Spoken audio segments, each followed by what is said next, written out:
On today's show, Ryan Dunn and Oso Iguidaro need to show more in the Suns' second preseason action against the Brooklyn Nets. And is there a chance that Grayson Allen could eventually start for this Suns team? I'll tell you why. It's not a terrible thought process. And let's talk about it all next.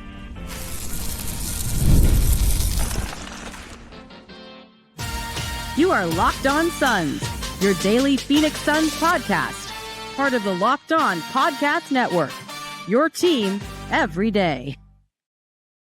Welcome in to Locked On Phoenix Suns on this beautiful Tuesday morning, Monday night, however you may be listening, wherever you may be listening. Thank you for making Locked On Suns a part of your daily commute, your walk, or maybe you're just cleaning around the house or working and need someone to keep you company for the next half hour. That's what I'm here for. And we've got a lot of things to discuss. So we talked about, and we went kind of long last time, and I apologize for that because we have a strict time limit that we're set to here where I don't want to bore you guys with the details. But we talked about what I thought was a lot of the really important instant reacting stuff in that first Lakers preseason game for the Phoenix Suns. And we talked about some of the following. I thought it was interesting, how the starting lineups looked, how the Suns showed that they knew what they were, and the Lakers still had a problem with a clear identity. The Suns knew what they were. They played exactly how we expected them to play. And the first thing that I think is really interesting is, had the Suns won that game 130 to 125, no one is overreacting to it. Like, it kind of can be seen that myself and other people are already kind of overreacting to a Suns preseason win. Well, first off, it's the only data we have, so it's the only data we can react to. If the Suns lay an egg on Friday early in the morning, I will change my tone. But the only data we have is the only data we have, and we have to react to it accordingly. But I think what was so interesting and such a breath of fresh air was that the Phoenix Suns won in the way that was advertised. And what I mean by that is, last year, the Suns told you they were going to win a lot of games because they were talented. And I said this all last year, and I said it again this year. Talent is not an identity. You can't just go out there and say, we're going to be awesome because we got Kevin Durant, Devin Booker, and Bradley Beal. That is not an identity. The reasoning why I believe so many people are reacting positively to the Suns' first preseason game is because we were sold a bag of goods, and when we took those bag of goods and used them, they were exactly as advertised. The Suns absolutely obliterated the Los Angeles Lakers, and it wasn't because the Suns won the game doing something we didn't think that they could do, or something that we think is not reliable, if you will. Like, if the Suns won this game making 33-pointers, we'd be like, that's not going to happen on a consistent night in and night out basis. But what I think was so helpful is the Suns won this game looking like I think most Suns wins are going to look this year. They're going to muck it up. They're going to push the opposing team around. They might get up a lot of three-point shots, but they're not going to make a lot of them. Suns shot 41 of them, made 13. That's not good. But what was more interesting and more telling is, on 74 shots, which were 16 less than the Suns had, the Los Angeles Lakers shot the ball at a 31% clip. On a team that still has Austin Reeves, DeAndre Ayton, right? He's supposed to be awesome, Lakers fans. Jared Vanderbilt and Rui Hachimura, that is unacceptable. The Suns won this game doing their style and their brand of basketball, and you can't say to yourself, well, yeah, I'm not so sure that's going to continue. The way the Suns play basketball, that is what I think it's going to look like. Muck it up, suffocate the opposing team defensively, and keep games low scoring. Now, this was a incredible defensive effort, and it didn't really need for the Suns to, or there was no need for the Suns to, kind of come up clutch late in the end. They blew out this team. And so I think that's why people are continuously reacting positively to it. But I think the one negative, or the one big negative, if we're diving deeper into this game before we turn the page tomorrow and start to look beyond and talk about those next two Brooklyn Nets games in China, was I think the importance of Oso Iguidaro and Ryan Dunn's development. Ryan Dunn wasn't great in this game. I think defensively he was fine. But I think the big problem is he probably would have played more in this game, probably similar to the 26 minutes Oso Iguidaro played. But aside from Ryan Dunn needing to establish some sort of an offensive jumper, whether that is a 3-point shot or something, right? Something offensive. Ryan Dunn has to be a more disciplined defender. He is already a very stout defender in the NBA currently as he plays. He's, good on rotations. He's athletic. He's really long. He's going to be a very capable defender for years to come. However, if Ryan Dunn wants to be an all defensive level NBA player, he has to stop committing stupid fouls.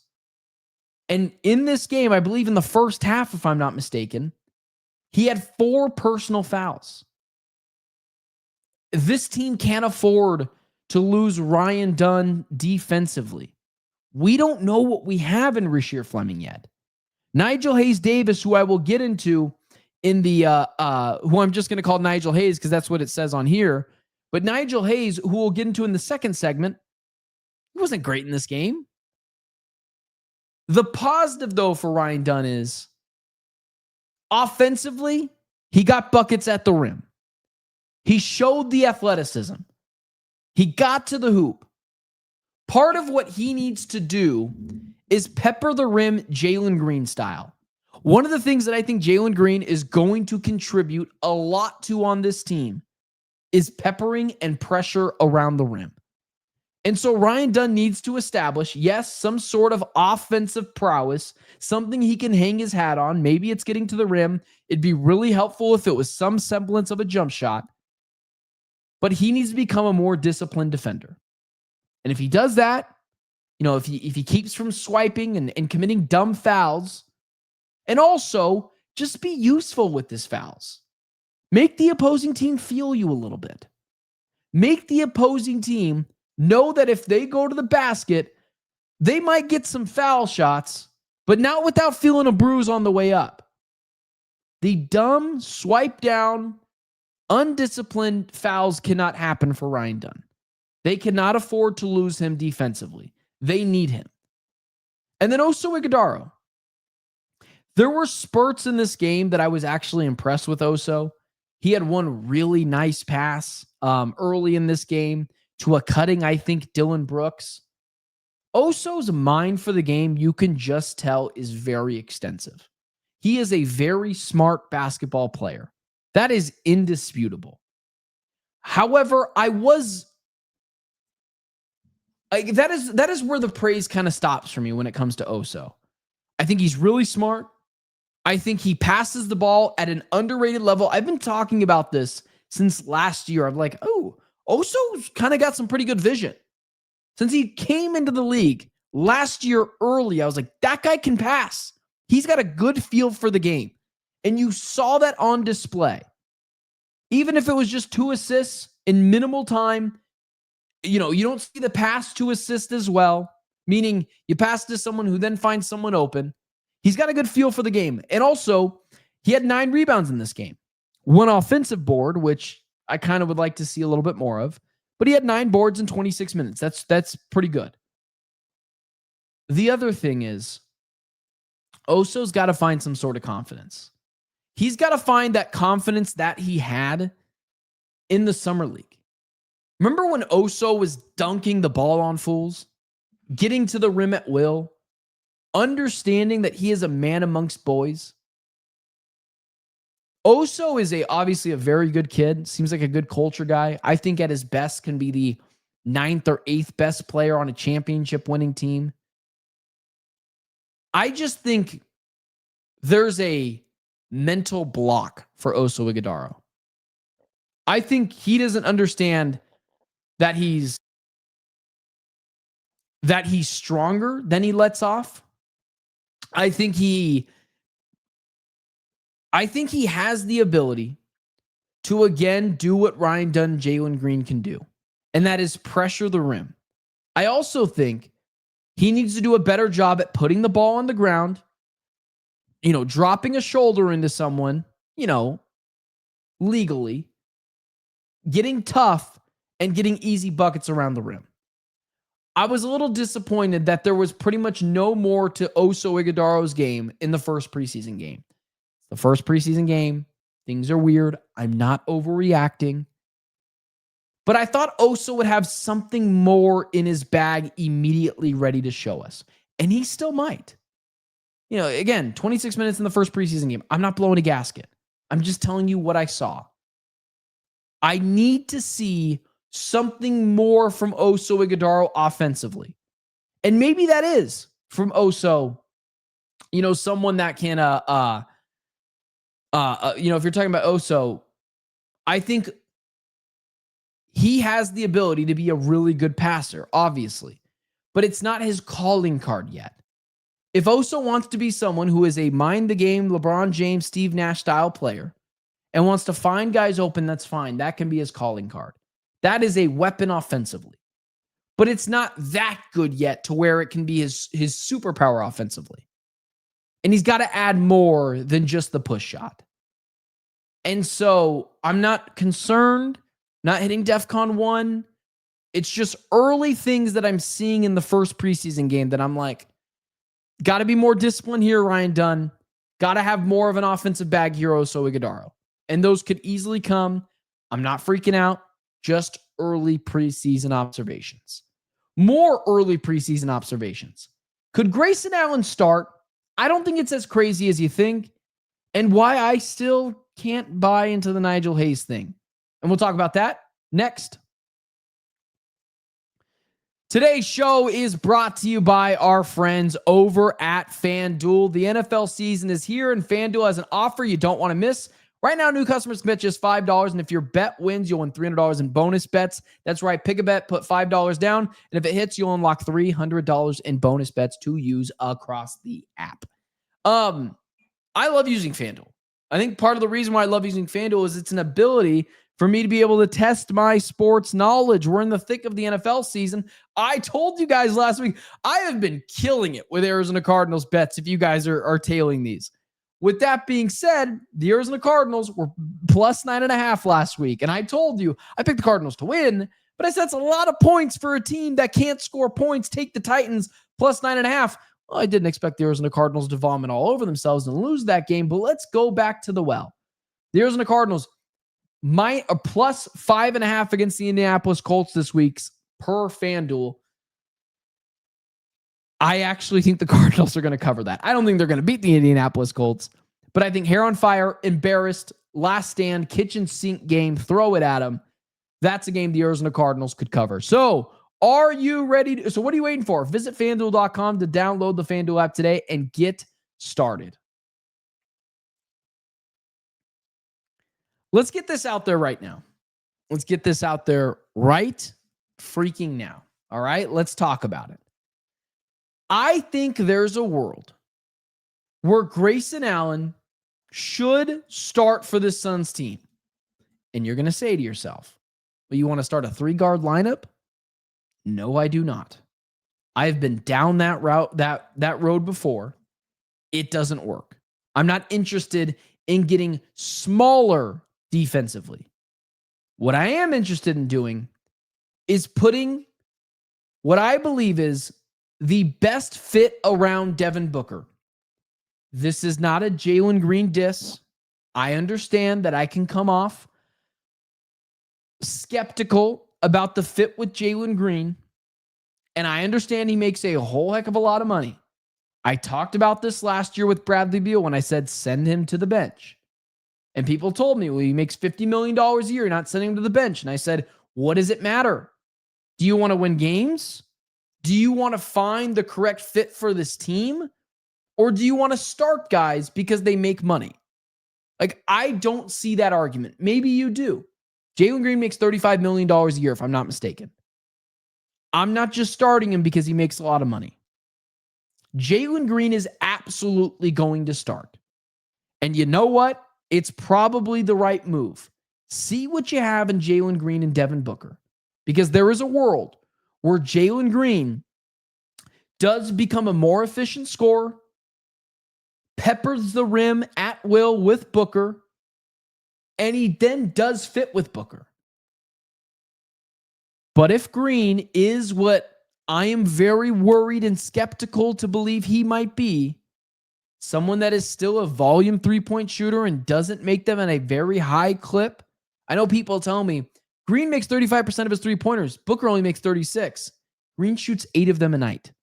That is just not good efficiency. It's not the same thing. Plus, Devin Booker has a superpower in the mid-range. So it's just different. I do wonder, and this was of Sam Cooper of the Timeline podcast. He was the first person to tweet this out. I don't want to make it seem like I stole it from him, although I kind of thought the same thing. I do wonder what this team would look like with Grayson Allen starting at the shooting guard position. Grayson does things better than Jalen Green does. It does not mean he's the better player. I'm not saying that. I'm talking about schematics and fits here, guys. Don't take this as a Jalen Green sucks or I hate Green. That's not what I'm doing. Devin Booker is not a great three-point shooter. That's why whenever people are like, well, Devin Booker shoots 36% from three, I'm like, yeah, I keep telling you, he's not a very good three-point shooter. If you could surround Devin Booker with three-point shooters in Dillon Brooks and Grayson Allen, and you still keep your identity of your team, where Grayson Allen is a plus defender, I think especially in this lineup. I don't think he's a great defender, but I think he's a plus defender rather than a net negative than I believe Jalen Green could be. Dillon Brooks is a good defender. Ryan Dunn is a good defender. And I think if you bring Jalen Green off the bench to just cook a little bit, where efficiency kind of goes out the window a little bit, not being in the starting lineup, that might be the better fit for him. Now, on another team that doesn't have Devin Booker, and where Devin Booker and Jalen Green's games are kind of like oil and water, then sure, maybe you do start Jalen Green. And I'm not saying that this should happen right away. The Suns should find out what they have in the Green-Booker backcourt, and I'm willing to be wrong here. But if Grayson Allen, who shoots the three ball really effectively and is a better defender than Jalen Green, that just unequivocally fits better with Devin Booker than Jalen Green does. Jalen Green is an inefficient three-point shooter. Devin Booker is not a great three-point shooter. Booker has got the mid-range thing down. He has got the playmaking ability down. He has got the bandwidth to bring two guys on him in the mid-range and find the open defender. The Suns have to make teams pay for leaving guys wide open. And I think if Grayson Allen is standing in one quarter and Dillon Brooks is standing in another corner and Devin Booker is double team and about to make the right pass, I just trust Dillon Brooks and Grayson Allen as a tandem to make the opposing team pay for leaving them wide open on a three-point jumper. I don't think Jalen Green's game fits well with Booker. If Green becomes a more efficient and effective three-point shooter, this opinion will change. But I'm curious to see what this lineup could look like if it comes to it later in the season with Allen in the starting lineup and Green on the bench. Green has a little bit less pressure. Efficiency kind of goes out the window, not being in the starting lineup. And he can just kind of cook with a second unit that is desperately going to need some scoring. Inefficient or efficient. We hope it's efficient, but it's desperately going to need that little bit of scoring. And I know he makes a lot of money, but I'm more concerned about the fit. And watching Grayson Allen, I just thought he fit a little bit better with Devin Booker than I believe Jalen Green did. And I think if that's the case, you should do what's best for the team, not what's best for who's making the most money. So I think you wait and see what you have in Green and Booker first. Give it the 20 games that you're going to give it, 25 games. But later in the season, if it doesn't work out, I think you have a really good succession plan in Grayson Allen. And I think Green could potentially fit better as the Malik Monk six man, something that we wanted to see in Bradley Beal last year and never did. Again, not a Jalen Green diss track. I'm just curious about the schematics and the optics and the fit of it all. That's it. I have some quick thoughts on Nigel Hayes. I'm just not sure that guy's going to play a lot. And what I want to see in the Friday preseason game and what we need to see from the rookies in that game. And let's talk about that next. Today's show is brought to you by our friends over at Monarch Money. Most people can't name all their financial accounts or what they're even worth, whether it's 401ks, properties, or investments. And when you don't have the full picture, you can end up just leaving money on the table. That's why there is Monarch Money. It's an all-in-one personal finance tool that brings your entire financial life together in one clean, easy-to-use interface on your laptop or, hey, on your phone, just like this one right here. Monarch is built for people with busy lives. If you've put off organizing your finances, Monarch is here for you. Monarch does the heavy lifting for you.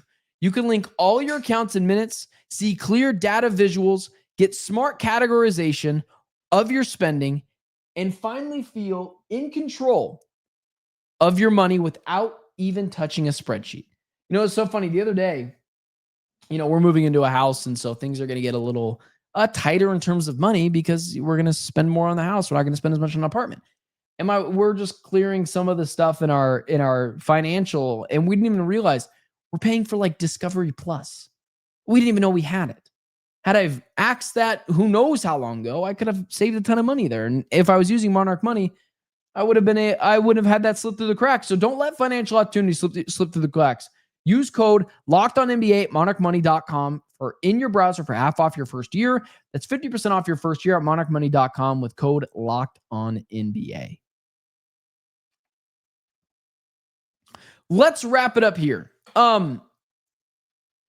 Just some really quick thoughts on Nigel Hayes.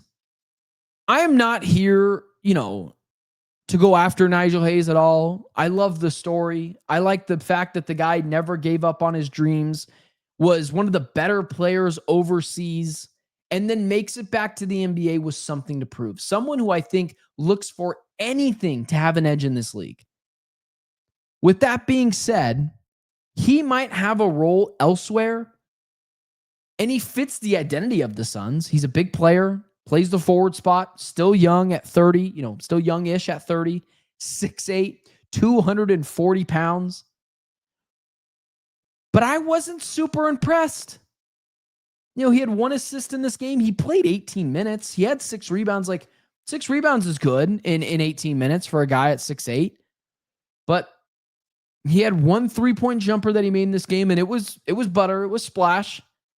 He's 1 for 4 from 3, 1 from 6 from the field. I don't know. He might be a good player, but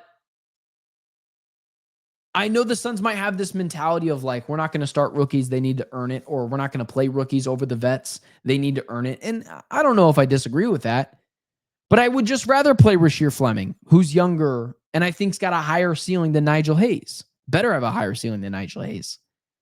But Royce O'Neal, he came out first in this game. He had 3 3-point buckets. One of them was kind of crazy, but he was 3 from 6 from the field from 3, 9 points. I don't see Hayes dethroning him. So he might be a really good depth piece, but I know people are kind of going, gaga over this guy. I'm not seeing the special that would allow me to push someone else out of the way and play Nigel Hayes. That's my quick thoughts on Nigel Hayes. Game 2 preview on Friday. So just so you guys know, obviously we got John Voida on the show tomorrow. And then we also have Jason Timpf, host of Hoops Tonight, on the show on Wednesday, stopping by once, twice a year, giving us his analysis on the Phoenix Suns. So I want to keep you guys aware of that. It's going to be a really great one. So I don't know how much of a chance I'll have to point out my what I want to see from the Suns in game 2. But one, I want to see Jalen Green. Like, I shouldn't be having these discussions of Grayson Allen looks interesting because I need to see Jalen Green. I want to see Jalen Green. I want to be wrong about all my concerns about Jalen Green. I think we will see him in one of these games, but I need to see Jalen Green play. That is just ultimately optics right away. Let's see how him and Devin Booker look together. That's number one. You know, whether he's efficient or not, whatever, like we'll deal with that when the time comes. But I want to see this two-man game with Book and Green kind of, you know, swapping, hot potato, who's the point guard on each possession. And then I think my biggest takeaway, yes, of course, I want to see more from Dunn and Oso. That's pretty obvious. Let's see if Oso's got something in his bag to be able to show he can lean on this offensively. Ryan Dunn is also that player as well, where I want to see more disciplined defense from him, not drawing 4 fouls in the first half and making him kind of MIA in the second half. And of course, like, let's see the offensive jumper. But I want to see more of the rookies. You got your feet wet. Everyone got their feet wet. It's why, I'm not going scorched earth on anyone or even acting super concerned about anyone. It was game 1 of the preseason. Everyone got their feet wet. I want to see more from Kamal Maluach. I want to see more from Rasheer Fleming. Both from a volume standpoint, I want to see them shoot the ball more. And I want to see them start to get their groove a little bit. Understand the pace of the NBA games. Understand what it's like to play with grown freaking men putting food on the table for their kids. Like, this is no longer a game. This is a job. And I want to see if Kamal Maluach and Rasheer Fleming bring that sort of intensity into the next game, as well as something to add to the offense, something to add to the defense. I don't think either guy was terrible at all in the first game. I just didn't see enough of them. And I think it's up to Jordan Knott to get these guys more involved in the game early, especially if it's likely we don't see them a ton in the regular season. So I got to see more from Kamal Maluach defensively and some more offensively, obviously. And then Rasheer Fleming, let's see that patented three-point jumper where you shot 42% in college. Like, that's going to be a real weapon for the Suns. If that dude can shoot the ball from three-point land as good as I think he can. And defensively, both guys obviously got to hunt, steal the ball, play with some, they fit the identity of this team. Play with some pace, get some easy buckets out in transition. So the biggest thing, yes, I want to see Green, but I want to see more from the rookies in game 2 of the NBA preseason in China against the Brooklyn Nets over these next 2 games. Especially because I don't think everyone's going to play in that second game. I think the rookies will get a more longer leash in that second game. So with that being said, guys, follow me on all social media platforms at Ben Garcia Show. The season is almost here and the NBA season is ramping up and I'm excited about it. Hit that like, share, subscribe button. Follow me on all social media platforms at Ben Garcia Show. For everyone in the chat tuning in, for continuously making the show a part of your day, thank you. For myself, Benjamin Garcia, it's been Locked On Phoenix Suns, and I will talk to you guys tomorrow with our guy, John Voida.